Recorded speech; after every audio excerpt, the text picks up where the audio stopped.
What it is, guys, it's your Dino. We're back here again with another review, so let's just get straight into it. This one is for Adventure Academia: The Fractured Continent. This is a JRPG adventure game with a strategy element, and it is published by P-Cube Limited and was released on the 9th of December 2022. Now, I took my time with this one because there is a lot to it and I wanted to decompact it all and just get through the whole game as much as I can to get out the review. Now, I've taken a long time to get this review out because I wanted to get it right. The game is out on the PlayStation and on the Nintendo Switch. This is the Nintendo Switch version and it plays very well. I can't fault it, but we're going to get straight into the first part of the review and we're going to go on about the accessibility features. So the accessibility features of this game are not there. There isn't any. It doesn't have anything that requires accessibility, even though you should think in today's society we would have at least some form of dyslexia accessibility and deaf accessibility and blind accessibility. So those are things that are missing, and you have remappable controllers on the console, so that covers that. But all in all, it's missing key features for people who have disabilities, and that's my best explanation on that one. So yeah, it's kind of a bit when it comes to accessibility, but I'm not surprised. That's just the way it is with a lot of developers nowadays. So the next one is, as you know, gameplay features. Gameplay features of this game are you have the ability to choose multiple different races, customize them, have overarching stories, a tactical grid based gameplay with a team management system where you can equip the members of your party, make them able to fight and be stronger, and go up against humongous unique boss encounters where each stage features a boss to overcome with varying abilities and attacks. Now, the premise of this game is as follows. So basically you play the main character, which is the young lad who has this special item called the ruler orb. The ruler orb basically allows him to just save the world, is the best way to describe it. He has the ability to save the world because he has the ruler orb, and it has been passed down from head teacher to student and so on and so forth for a very long time. It's set in the world of Class of Heroes, and it allows you to create your own party of students in this fantasy realm, pick them up and guide them to victory against the monsters' hordes.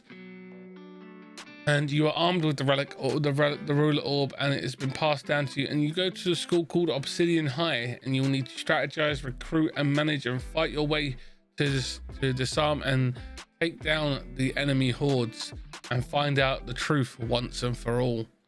Now, that is basically the premise of the game, and it's done very well. They have a very nice system that they've created with this game, with the class system, with the different races. They've done a really good job with it. I think that they have really put a good foot forward with this game. I know this is a long time coming with the review, and I apologize for that, but it's just one of those, I wanted to make sure I got it right because I didn't want to rush through it. I wanted to get it done, decompact everything that the game has to offer so I can give you the best kind of review. But as always, guys, remember, don't forget to Dino smash that like button. It is greatly appreciated, and it really does help us grow as a channel when you guys go over, hit the like button, leave a comment and share it out on social media. Even if you just leave a little emoji in the comment section, it really does help. So thank you for that. Now we will get on to the next one, which is customization features. Now, whilst you cannot customize your personal character, which is Alex, you can name him, I do believe. I can't remember. It's been a long time since I did the first part of the game. And you get to customize everything else. You get to customize the different races that you have on your team. There are 10 to choose from the different students. You get to customize their gender, their traits, their personalities, and the abilities that they have as members of your team. You can also have overarching stories that will allow you to grow the story depending on the different kinds of characters that you have on your team. So it's based on their classes and how they interact, which is a very cool way of looking at it. I do believe that P-Cube did a very good job with this game in publishing it the way they have done. That being said, there is no English voiceovers on this game, so this would give you an opportunity to go out of your way and create your own voiceovers. So be creative and do like some voice acting if you wanted to, but that's just an option. That's just something you can do. I just thought I'd recommend it. It's one of those things you can do as a content creator. It's a way of creating something unique about your stream of it or the video that you've created of it. But anyway, we'll get into the next one before we get to the final thought. This is player recommendations, and as always guys, I always look at this from a non-biased perspective, and the people I would recommend this to are fans of JRPGs, fans of strategy RPGs, fans of adventure games, content creators, casual players and hardcore players would all probably enjoy this game. It is a lot of fun, it has a lot to offer, and I feel that they have done a very good job with it, and I feel that it could be fun for people who want to try their hand at voice acting or being more creative in that aspect of the game, to create more entertainment for those who are watching them play it. It would add some more aspects to the content that you're creating around this game.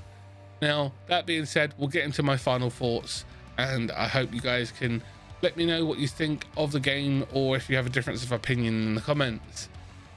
That being said, my final thoughts is, it does seem that they have focused their designs to be aimed at making the aesthetics of the interactions in cutscenes very aesthetically pleasing, with the male and female characters, and the way that they have been designed does show off that they have thought about that quite heavily.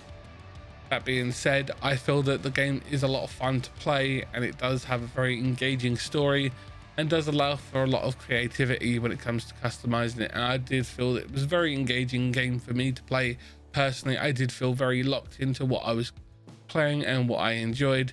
It was very, very cool, and I did like the story and the interactions between the different characters. It's very funny, and there are some moments that will tickle you, I do believe. But that is my opinion on it. I know that obviously there are going to be different opinions out there. People may say that it's a bad game or whatever. It is all subjective, because reviews are subjective, just giving you data and opinions. Now, take that with a grain of salt. That I always try and keep my personal preferences out of it until the final thought, and tell you that I enjoyed it. I thought there was a lot of fun to be had for me. But that depends on what you enjoy. If you have played the game, let me know. If you haven't played it and you are interested in it, let me know as well, because if the review has helped you make the decision, it really does help me know that the content is doing well. I do appreciate all the love and support, and we do make content other than just the long form stuff that we do here. We have everything playlisted for you. We do lives, we do short form, which is the shorts obviously, and we also have all the links to social media, Discord and Guilded down below.